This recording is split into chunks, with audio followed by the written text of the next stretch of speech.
Hello and welcome to the first ever Rapid Insights event brought to you by the Young Talent Network from Marketing Humber.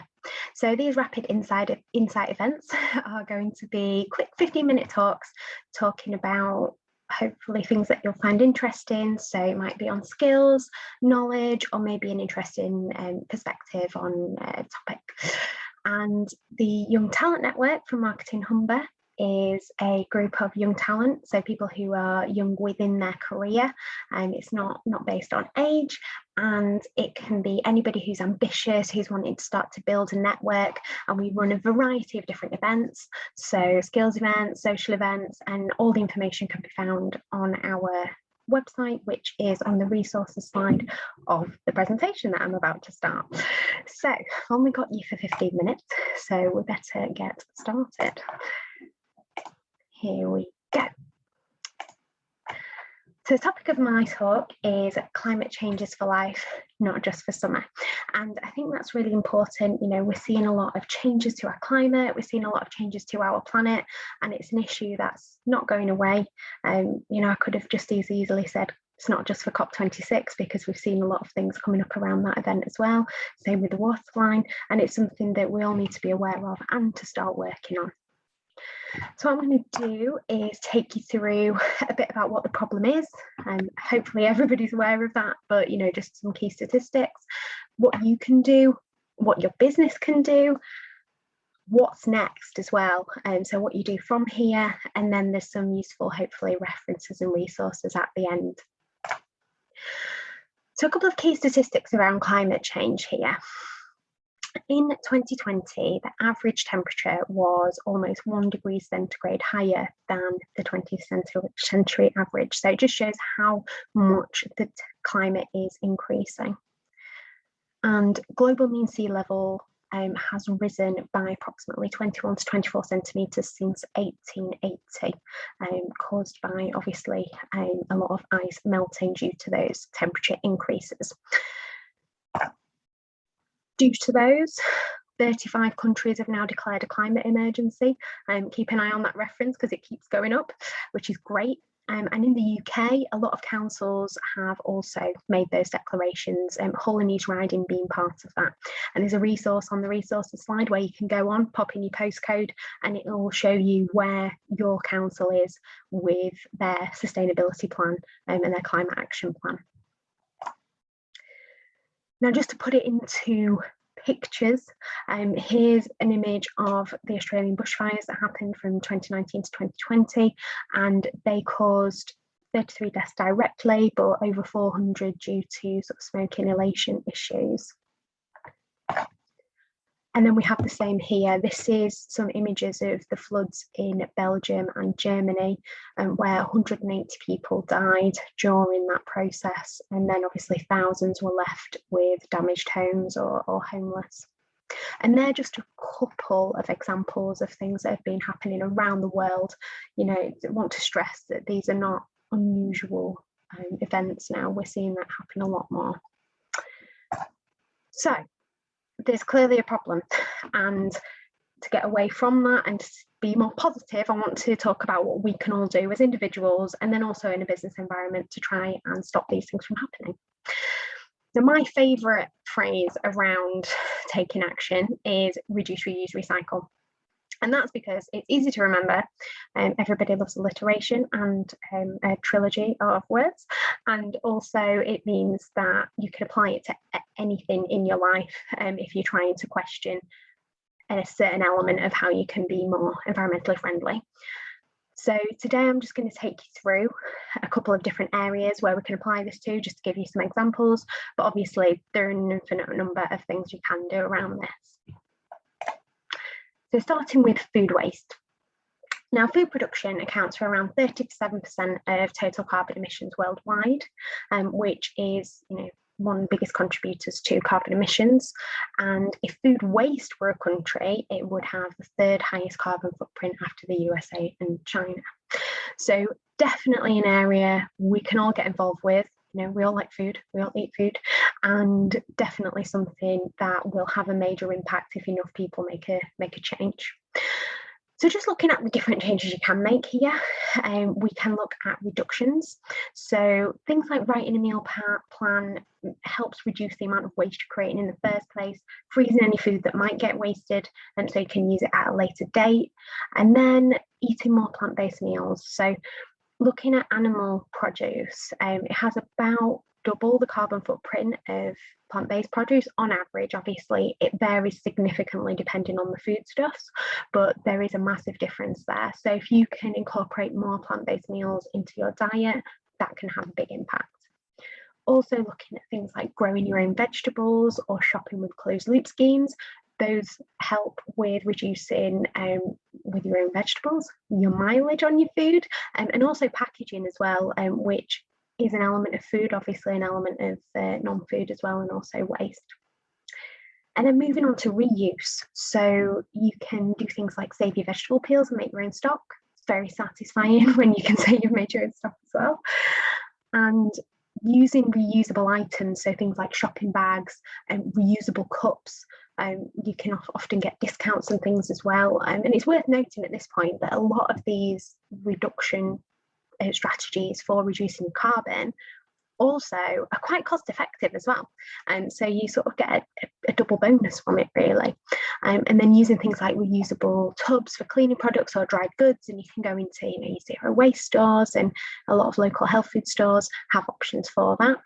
And then recycling, and I'm just going to move my face so you can see it, composting your food waste. So we're very lucky to live in an area that has great recycling facilities with the council, and so making sure that you're making use of those, and also recycling all your waste that can be recycled.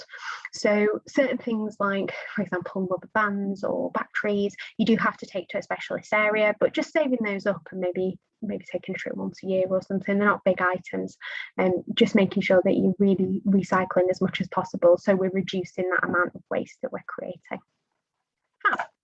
And then we'll move on to fashion. So fashion is the world's third largest polluting sector after food and construction. And that always really surprises me because it's something that I never really think about. But actually, how many of us have clothes in our wardrobe that we've maybe worn once or twice? How many of us go out and buy clothes to sort of help our mood, that kind of thing. So it's really kind of making sure we're thinking about those decisions carefully and where we're sourcing our clothes from. And so looking at how we can reduce buying less stuff, essentially, which obviously saves us money as well as carbon, but obviously the less we buy, the lower our carbon emissions are going to be, because the less stuff is being made. Moving on to reuse, so fixing what you already have. A lot of us, especially with clothes being quite cost effective, a lot of us are tempted to just throw things away if the zip breaks, or if maybe the knee starts to go on a pair of jeans or something like that. But there are great services you can use. Like I use Sew It in Hull, great service where you can just go in and they'll fix things for you to a very good standard, actually, and it means that you can breathe a bit of extra life into the clothes that you already have. And then also buying from charity shops, so reusing other people's clothes that they've no longer got a need for, which is a really nice way to find some interesting clothes as well. And then recycling. So if you're not going to be able to fix the clothes, can you donate them to a charity shop or a charity scheme, to make sure that they're getting a second lease of life. And then moving on to energy. So energy consumption is changing. A lot of renewable sources are now playing a much bigger part, especially in the UK market. We are moving significantly away from coal and a lot more to sort of renewable energies, things like bioenergy and nuclear as well. And we can all support that by making sure that our energy providers are renewable energy suppliers, so making sure to opt for those and increase the demand in the market for renewable, which will in turn increase the amount being invested in it. Also, construction is a really big contributor to carbon emissions, and although individually we can't impact a lot of that, what we can do is look at our homes. So looking at starting small, things like switching to LED bulbs, turning off appliances at the plug, things that can save energy. And then you can maybe look at bigger things as well. So insulation, even things like electric central heating and solar panels, they are bigger investments, and obviously they're not for everybody. But it's worth just being aware of them and seeing if that's a decision that's right for you. And then just sort of looking at other areas where we can take action and other things to be aware of. Putting your money where your values are is a really big one for me. So we have so much power as consumers with where we spend our money.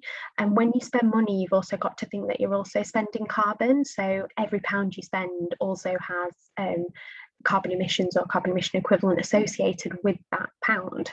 So make sure you do your investigations when you're looking at buying new things. What are the company doing? Is it sustainable? Is it local? Does it have a lot of air miles? And just doing a bit more research and maybe just being aware in the back of your head every time you purchase something, where's it coming from and what impact is that having? And then active travel. So I know that locally we've been getting some really good initiatives around cycling and creating new infrastructure, which we can all try and use. And we do have good public transport infrastructure as well. If you are using the car, can you consolidate the trips? If you're going 3 places in a day, can you do it in one instead of coming back home and then going out again? Or can you do things like car sharing if you live close to somebody who works in the same building as you? And then getting educated. So well done, ticking off one thing on the list because you're listening to me today. But also, listening to people who are a bit more educated than me on this subject. So podcasts, reading books, watching documentaries. There's lots of really great information out there. So I definitely recommend you go out and find that and really just start to learn a little bit more about what you can do. So moving on to businesses. The initial place I would start is working on your basics. So make sure you've got a recycling bin and make sure you're using a renewable energy provider. Even things like, do you have single-use plastic cups for water? When you have lunches, can you work with a caterer who uses reusable packaging that can collect it back again? Just things like that are reasonably simple changes, but you can start working through. From there, that can help you to form some sort of sustainability strategy. Depending on your business, it could be huge if you're a big manufacturer. If you have a small office, it could be a bit smaller. But looking at some smart goals around some of those sort of basics, seeing what you can do. And then if you want to start investing a bit more, calculating your carbon footprint, and ultimately making a pledge. And that can come in lots of different forms publicly.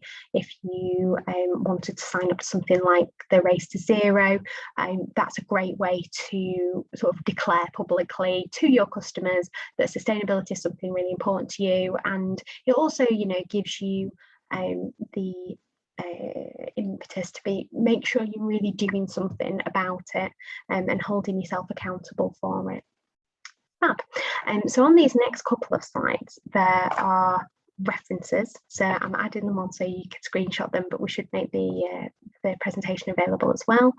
And then also some great resources on there just for some of the companies where you can make pledges. So things like the Race to Zero, the Terracotta, and then also looking at Marketing Humber and the Climate Emergency website where you can see the council information. Fab. So what's next? Well, it's simple really. You need to start making some changes, and hopefully the information that I've given you will give you a good starting point, and there's lots more to learn out there. So just start doing stuff really. And on that note, I will leave you. Thank you for your time today. It's been really good to hopefully give you some insight. And yeah, thank you very much.